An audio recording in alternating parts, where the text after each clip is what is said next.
Explica um pouco, Marcão, para o pessoal que está assistindo, essa possibilidade de você ter uma prévia negociação à recuperação judicial, né? Você não entrar na recuperação inicial logo de início, essa recuperação judicial logo de início, né? Você ter essa negociação prévia. Explica para o pessoal essa possibilidade.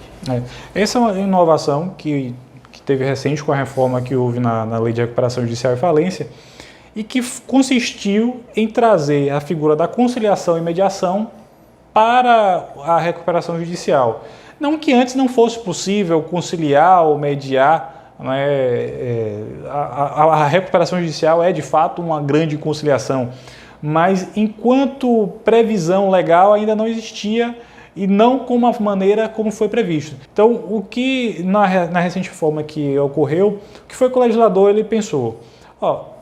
A empresa, ao invés de entrar diretamente com o pedido de recuperação judicial, que é um pedido que traz assim, desafios, né? Porque há uma preparação muito grande, há todo um rito procedimental que você vai ter que atravessar.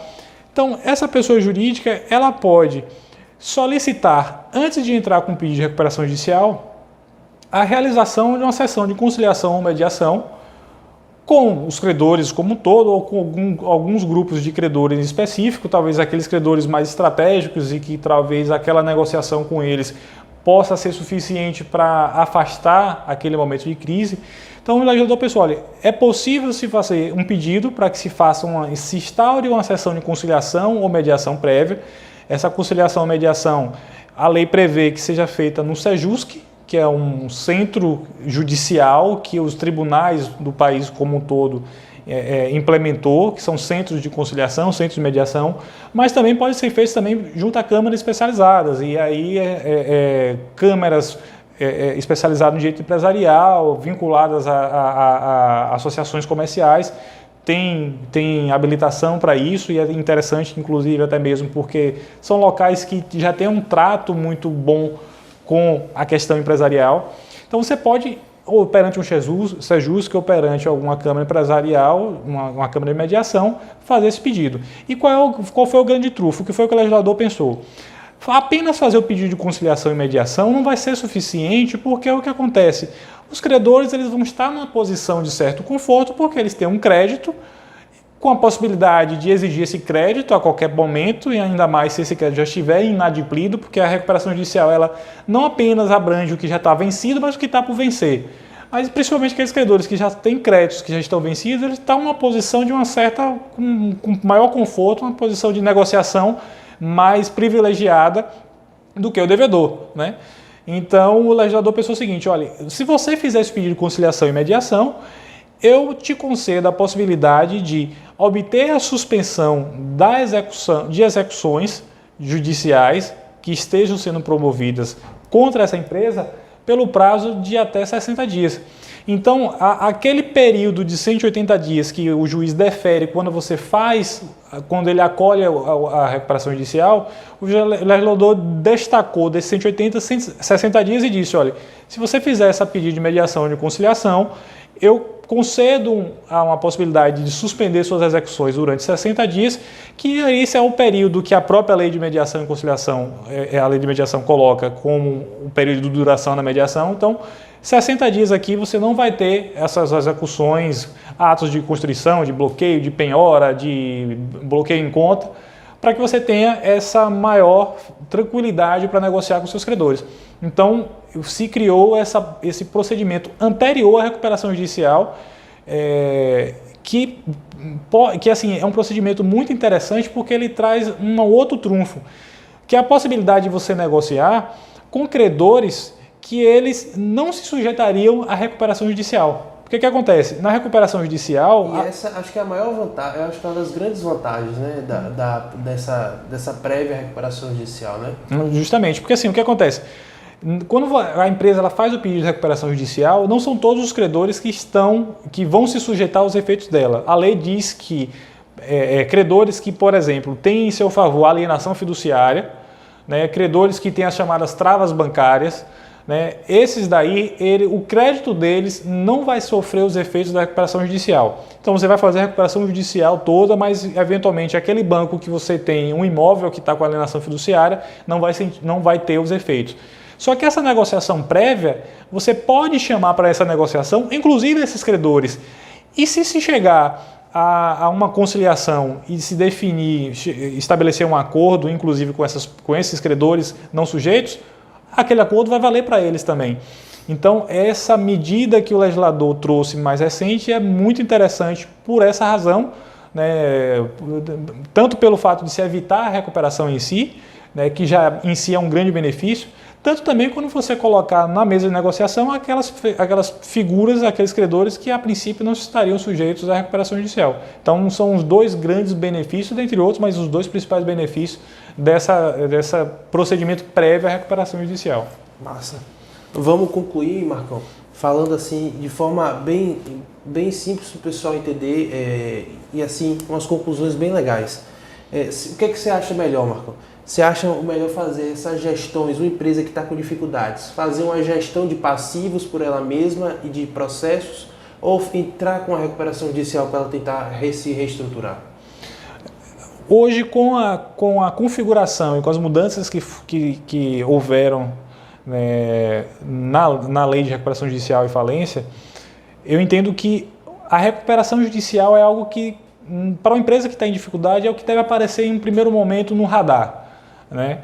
Recuperação judicial já não é mais o bicho de sete cabeças que se fazia, né, que se pintava até um tempo. As mudanças mais recentes melhoraram ainda mais o Instituto. Então, assim, a recuperação judicial, uma recuperação judicial bem formatada, com um diagnóstico bem feito do quais são as causas dessa crise que essa empresa atravessa e quais são as possibilidades que ela tem para superar essa crise, acaba tendo, em termos até de tempo, um efeito mais rápido, né? Porque hoje o processo de recuperação judicial ele não está lá mais feito para durar eternamente. Né? Você deferiu o plano de recuperação judicial, seguiu os procedimentos, todo aquele itinerário que a lei traz, dentro do prazo de 2 anos, a princípio, o juiz vai estar encerrando a recuperação judicial. Um prazo razoável. Né? Então, já ficou um prazo realmente bastante razoável. Uhum. E, além disso, o custo da própria recuperação judicial, que, apesar de você fazer uma gestão de passivo, pode trazer uma impressão de que você está economizando, mas as possibilidades que você tem de recuperar, né, as medidas que você tem, desde deságios, desde alongamento de dívida, entre outras inúmeras medidas, isso faz com que você, de uma forma mais direta e de uma forma mais concentrada, você consiga ter uma economia maior do que você ficar gerindo um passivo. E aí, eventualmente, você fica tentando gerir esse passivo, vê um processo judicial e do nada te traz um bloqueio lá na tua conta e esse bloqueio, às vezes, pode ser o dinheiro que você estava lá programado para pagar a sua folha do mês. Entendeu? Então, gerir o passivo traz desafios, que, a depender do cenário, a depender da empresa, realmente, às vezes, a recuperação não está madura o suficiente para atravessar a recuperação judicial. A gestão do passivo pode ser entendida como um passo anterior. Mas, no geral, a recuperação judicial, principalmente após as mudanças recentes na lei de recuperação e falência, eu entendo que é algo que a empresa deve olhar num primeiro momento, com bons olhos, no primeiro momento é o que deve aparecer no radar. Uhum. E aí, a depender da avaliação caso a caso, a gente verificar se de fato é a medida mais adequada ou se uma gestão do passivo provisoriamente é o que se adequaria melhor. Legal. Suspensão das execuções, stay period, para você é a maior vantagem da recuperação judicial? Não, é uma grande vantagem. Mas a recuperação judicial ela tem que ser pensada não apenas olhando para essa suspensão. Ela tem que ser pensada e olhada para trazer um plano que seja factível, executável e que tenha uma possibilidade de capilaridade entre os credores. Porque o stay period ele vai se encerrar em um determinado momento e se você não tem um plano de recuperação interessante, vindo a ser rejeitado e não havendo hipótese de o juiz fazer a homologação desse plano, ainda que com a não aprovação com base nos quoros que a lei estabelece, você vai ter sua falência. Então, uma recuperação judicial ela não pode ser pensada apenas olhando para os 180 dias. 180 dias, reestruturação da empresa. os 180 dias é de importância fundamental, mas como um momento de respiro para que a empresa possa se reorganizar. Recuperação judicial, Marcão. Hoje é bicho de 7 cabeças? É para poucas empresas ou não? É uma solução mesmo factível, uma solução mesmo que pode adotar, que é uma solução que traz resultados? Não, é uma solução que traz resultados, desde que bem conduzida, né, desde que se tenha uma assessoria, desde jurídica, mas também uma assessoria contábil, uma assessoria de gestão de negócios, né, bem estruturada. Então, não é mais o bicho de 7 cabeças, mas precisa ser algo bem pensado, bem estruturado e que há uma grande possibilidade de trazer bons resultados. Legal.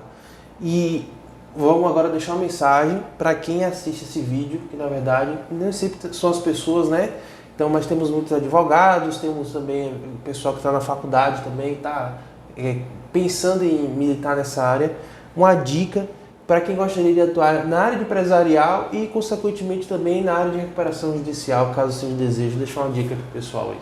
Eu acho que a primeira dica, e essa vale para até quem ainda está na fase do estudar, primeiro é o desmistificar o direito empresarial como sendo um direito de uma dificuldade técnica absoluta, quase que intransponível. É um direito que exige dedicação, né? Então, para aquele que quer militar, tem que ter uma dedicação muito grande, porque realmente você tem rigores técnicos, às vezes, um pouquinho maiores do que outras searas do direito. Mas é aquela questão, é ter dedicação, não apenas no estudo da própria lei, mas no acompanhamento da atualização da matéria, que atualmente está sendo constante. Então, o caminho é esse, primeiro, vencer a barreira do mito de que é uma área do direito que é quase que impossível. Não, com dedicação você consegue ter uma boa atuação e ter, acima de tudo, uma atualização constante, né, e um acompanhamento também constante do que se tem de entendimento nos tribunais sobre a matéria. E um terceiro ponto, uma terceira dica, que não é, na verdade, nem necessariamente do direito, é a pessoa conseguir inserir na sua prática da advocacia um pouco do sentimento do que é a gestão do negócio, a gestão de gerir empresa. Nem todo mundo, às vezes, vai ter a possibilidade de ter contato com o negócio, nem todo advogado tem a possibilidade de já ter tido algum negócio próprio fora da advocacia, mas conseguir calçar o sapato do empresário, conseguir sentir as dores dele, é também muito importante, aliado ao domínio técnico. Então, às vezes, a solução técnica que a lei pode apontar e que seria juridicamente enquadrada, perfeitinha, às vezes não pode ser a solução técnica mais adequada para o cenário daquele empresário. Então, você ter esse sentimento, você ter essa empatia do saber se colocar no outro lado e entender quais são as dificuldades que uma empresa traz, é de grande importância para que você tenha um sucesso no direito empresarial, porque não é apenas o direito em si, né? Envolve questões econômicas, né, na gestão do negócio como um todo. Então, não é apenas conhecer o direito, mas também ter essa vivência, essa empatia ou essa abertura para entender a dor do empresário que está te procurando ali para que você eventualmente possa resolver uma demanda dele. Uhum. E um recado final rápido para os empreendedores que estão nos assistindo, que se interessam também sobre o tema, sobre recuperação judicial ser sinônimo de incompetência desse empreendedor. É verdade ou é mentira? Não, é uma mentira, principalmente porque o empreendedor brasileiro, ele é um empreendedor que, por definição, é um guerreiro, né? A gente sabe das dificuldades que empreender no Brasil traz, nós em rankings de classificação de liberdade econômica, de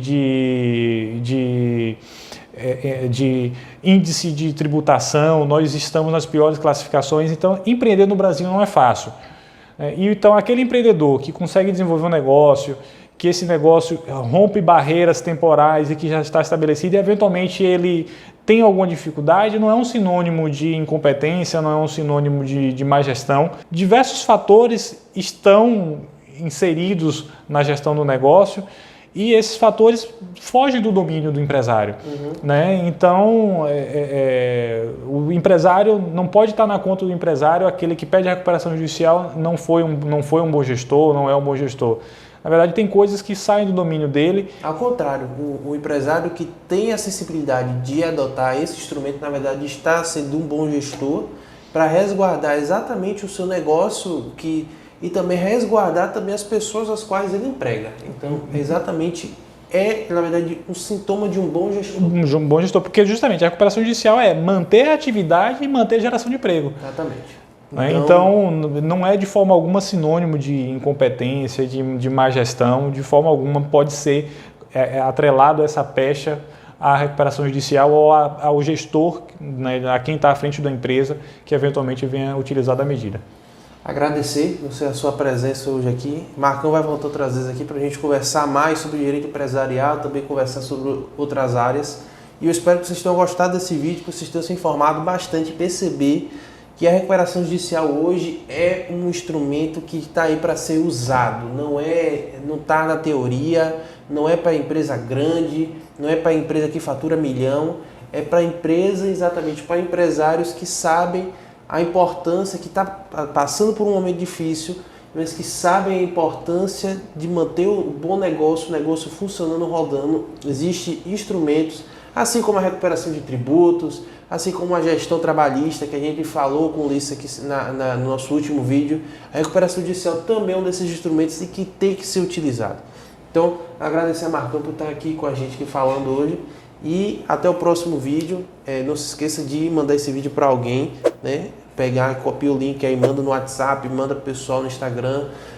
Não se esqueça de mandar e não se esqueça também de deixar o joinha aí embaixo, certo? Que isso também ajuda a espalhar o vídeo para mais pessoas. Valeu, muito obrigado. Obrigado, Marcão. Obrigado também, Rafael. Valeu. Abraço, pessoal.